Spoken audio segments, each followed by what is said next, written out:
여러분 안녕하십니까, 반장입니다. 지난 28일 우리나라는 가나에 지는 바람에 16강으로 가는 길이 험난해졌습니다.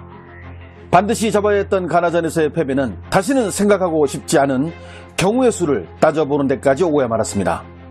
우루과이를 2대0으로 잡은 포르투갈은 2승으로 16강을 확정지은 반면 남은 한 장의 16강 진출권을 놓고 승점 3점을 얻은 가나와 승점 1점을 얻은 우리와 우루과이가 각각 경합을 펼치는 구도가 되어버렸습니다. 3일 오전 12시에 한국과 포르투갈 그리고 가나와 우루과이전이 동시에 열리게 되면서 우리의 심장은 더욱더 쫄깃해질 것으로 예상, 알코올의 힘을 빌려야 하지 않을까 하는 생각이 듭니다. 우리가 16강으로 가기 위한 전제 조건으로는 반드시 포르투갈을 잡아야 하며 동시에 열리는 우루과이 가나전에서 우루과이가 가나를 잡아주길 기대해야 합니다. 이 경우 우리와 우루과이는 승점 4점으로 골득실을 따져야 하는데 현재 우리는 -1, 우루과이는 -2이기 때문에 우루과이가 가나를 한 골차로 잡아준다면 조 2위로 16강에 오를 수 있습니다. 물론 이 전제 조건은 우리가 무조건 피파 랭킹 9위 포르투갈에게 승리를 거둬야 한다는 어려움이 있지만 이번 카타르 월드컵에서는 워낙 변수가 많고 그리고 축구공은 둥글기 때문에 앞으로 무슨 일이 벌어질지는 아무도 모릅니다. 우리가 지난 28일 가나에게 2대3 패배를 당했을 때 중국 언론들은 한국의 패배를 보도하며 날이선 반응들을 많이 보여줬습니다. 특히 경기 후 심판 판정에 불만을 품고 벤투 감독을 비롯한 선수들이 심판에게 강하게 어필하는 점을 유난히 강조했는데요. 29일 스포츠 소식을 전문으로 전하는 동방체육일보는 지금은 2002년이 아니라 2022년인데 경기에서 패배한 한국은 누굴 탓하는가 라는 제목의 뉴스를 내보냈습니다. 동방체육일보뿐 아니라 또 다른 매체도 한국은 아직도 자신들이 우주의 중심인 줄 안다. 아직도 그들은 2002년으로 여기는 것인가? 라는 보도를 전하기도 했습니다. 중국은 지금까지 우리가 2002년 4강에 오른 성적을 탐탁지 않게 여기고 이는 전부 홈에서 경기를 치는 덕분이며 거기에 심판의 편파 판정으로 인해 오른 성적으로 여기고 있습니다. 즉 2002 월드컵에서 심판의 부당한 판정으로 인해 한국팀은 예선에서 포르투갈을, 16강에서 이탈리아, 8강에서 스페인을 잡고 4강으로 올랐다는 것인데 위 언론들의 요지는 자신들은 그렇게 심판 판정에 덕을 봐놓고 경기에 지니까 감독과 선수들이 벌떼같이 몰려들어 심판에게 항의하는 한국팀이 한심하다는 내용들을 집중적으로 보도한 것입니다. 저는 가나전 경기 이후부터 줄곧 중국 언론의 보도 내용들을 유심히 지켜봐 왔는데요. 최근에는 오히려 경기에 패배한 한국팀을 칭찬하는 보도들이 줄을 이루며 올라오기 시작했습니다. 특히 중국 팬들의 반응들이 기이할 만큼 많이 변하고 있음을 볼 수 있었습니다. 먼저 소우닷컴은 한국팀이 비록 경기에서 졌지만 그들은 충분히 존중받을 만하며 오히려 한국전 경기를 중계한 해설위원들의 질 떨어지는 수준이 문제였다고 지적했습니다.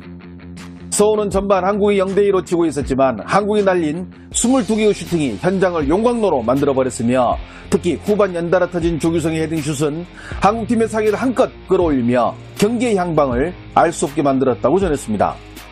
서울은 비록 가나가 3대2로 앞서갔지만 이때부터 크레이지 모드가 발동한 한국팀이 가나팀을 가둬놓고 집중적으로 공격하며 이미 5골이나 나온 재밌는 경기를 더욱더 박진감 있는 경기로 만들어버리며 TV를 시청하던 전 세계 팬들을 흥분시켰다고 보도했습니다.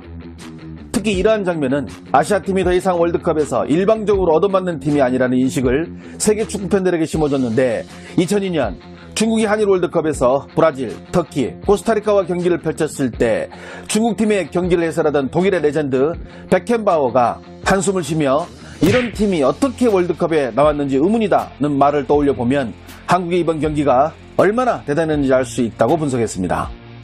이렇게 후반전의 끝까지 승부를 원점으로 돌리기 위해 최선을 다하는 한국팀을 해설하던 CCTV 생방송 해설자 3명의 수준이 의심스러울 정도로 낮아 시청자들의 원망을 샀다고 소우는 전했는데요.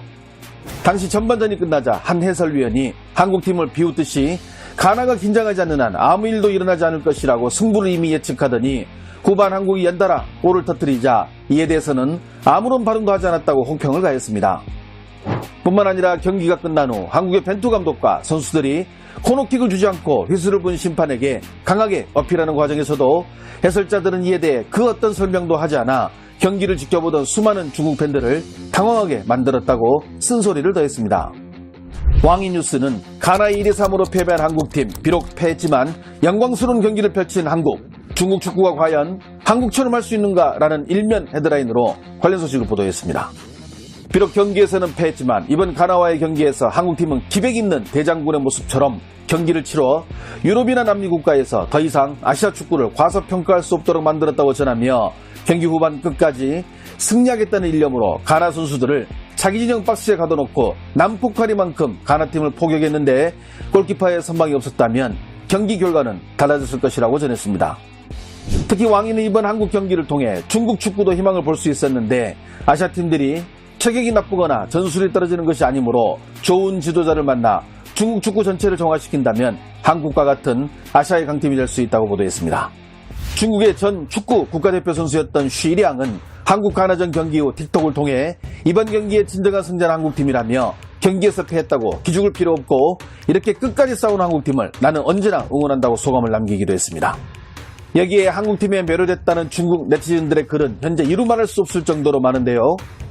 아이디 피엔와주의에는 온라인 커뮤니티를 통해 한국팀은 이번 경기에서 90년대 전원 공격, 전원 수비를 펼치는 네덜란드 팀을 떠올리게 만들었는데 경기는 승패도 중요하지만 한국팀은 이번 월드컵에서 유난히 빛을 내며 경기를 보는 즐거움을 줬기에 그들은 존경받고 추앙받을 가치가 있다고 글을 남겼습니다. 아이디 전능부후어더얼따이에는 이번 경기의 승자는 한국팀이다고 소감을 남겼습니다. 경기가 진행된 100분 내내 전력 질주하는 한국팀 때문에 화장실도 못 갔다며 마지막 주심의 휘슬이 불기 전까지 이렇게 라스트 스퍼트를 내는 팀이 어디에 있는지 묻고 싶다면서 만약 축구가 한 나라와 민족의 명함이 된다면 한국팀은 충분히 그럴 영광을 누릴 수 있다고 말하며 그렇기에 경기에서 비록 졌어도 한국팀은 전 세계의 존중을 받을 만하다고 전했습니다. 이런 글들이 한둘이 아니기에 나머지는 중국 네티즌들의 댓글로 대신할까 합니다. 중국팀이 한국처럼 저렇게 죽기 살기로 한다면 경기 승패를 떠나 누가 사랑하지 않겠어? 확실히 한국의 저런 정신력은 일본도 한 수 접고 들어갈 듯. 특히 마지막 10분 동안은 가나팀을 숨도 못 쉬게 만들던데 중국팀은 저렇게 지고 있으면 오히려 상대에게 압박을 당하고만 있지. 실력면에서 경기 내내 가나를 앞선 것이 분명했지만 골 행운은 결국 가나에게 가버린 경기. 한국팀의 이런 정신은 정말 감탄할 만합니다. 중국팀이라면 어땠을까요? 0대10 패배이겠죠. 다른 거 다 떠나서 이번 경기 정말 재미는 있었어. 솔직히 한국팀의 저런 필사적인 파이팅에 감동 먹었음. 중국팀이 만약 한국처럼 저렇게 경기한다면 나는 중국이 져도 지지한다. 난 아직 사람이 덜 됐나? 경기 마지막에 한국팀이 골 넣지 말게 해달라고 기도했거든. 대다수 중국 팬들은 한국이나 일본 경기를 보면서 비웃거나 냉소로 보내지 정작 중국팀이 그들보다 얼마나 레벨이 떨어지는지는 모르면서 진짜 이번 경기는 버릴 게 하나도 없는 경기였어. 난 한국팀 보면서 반해버렸는데 저렇게 필사적으로 붙으면 가나뿐 아니라 스페인이 와도 감당 안 될 것 같던데. 선수들이 매번 그라운드에서 뛰어난 활약을 할 수는 없습니다. 그런데 자칫 실수를 좀 했다고 그 선수 개인이나 관련된 지인들의 SNS에 쳐들어가 온갖 악플을 남기는 것이 자신에게 무슨 이득이 있을까요? 가슴에 태극기를 달고 뛰는 그 중량감과 압박감을 우리는 헤아릴 수 있을까요? 그렇기에 지금 우리 선수들에게 필요한 것은 진심 어린 응원일 것입니다. 좋아요와 알림 설정은 제가 영상을 만드는데 큰 힘이 됩니다. 시청해 주셔서 감사합니다. 행복한 하루 보내시길 바랍니다.